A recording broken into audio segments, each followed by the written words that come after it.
Lagi siyang nasa Sinigang bahay. na Siyang lechon. kasama ko mula umaga hanggang Ayan na, gabi. kumukulo na ating Siya tubig. naghahanda ng pagkain Ilalagay ko. ko na yung lechon. Naghahatid at sumusundo sa akin sa school nung mga bata pa ako. At siya rin ang tumutulong sa akin sa mga assignments. Kapag may sakit ako ay siya ang hindi natutulong. Kapag may problema ako sa school, siya ang unang nakikinig. Sanay akong palaging may nag-aalaga at nag-aasikaso sa akin.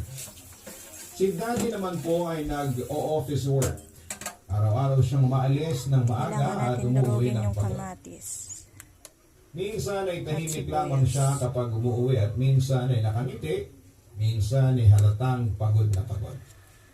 Kahit na ganoon, kapag may oras siya, ay sinusubukan niyang makipaglaro sa akin o kausapin ako tungkol sa school.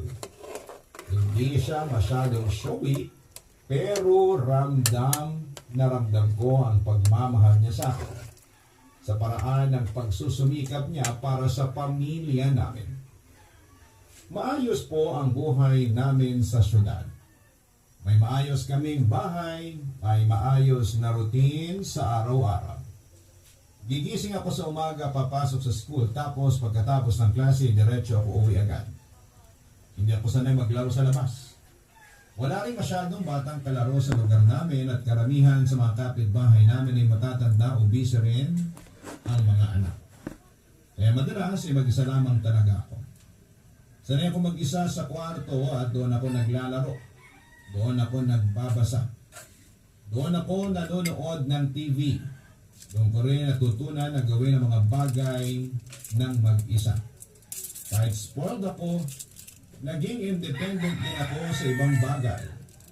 Alam ko kung paanong aliwin ang sarili ko. Alam ko kung paanong maghintay. Alam ko kung paanong mag-enjoy kahit na walang kasama. Pagdating ko sa teenage years ay unti-unti akong naging curious sa mundo sa labas. Nagsimula akong magtanong ng mga bagay na dati ay hindi ko naman iniisip. Bakit ganito lang ang buhay ko? Bakit ako lang mag-isa? At bakit yung iba ay maraming kapatid? May mga kaklase ako na reklamo ng reklamo sa mga kapatid nila. Pero sa loob-loob ko ay naiinggit ako. Iniisip ko kung ano kaya ang pakiramdam na may kapatid na kausap mo sa bahay. May kaaway ka at may kakampi ka. Madalas ikwento ni Mami ang probinsya nila sa Bicol. Kapag gabi at tapos na ang lahat ng gawain ay uupo kami sa sala at mag-uusap. Doon niya ikinukwento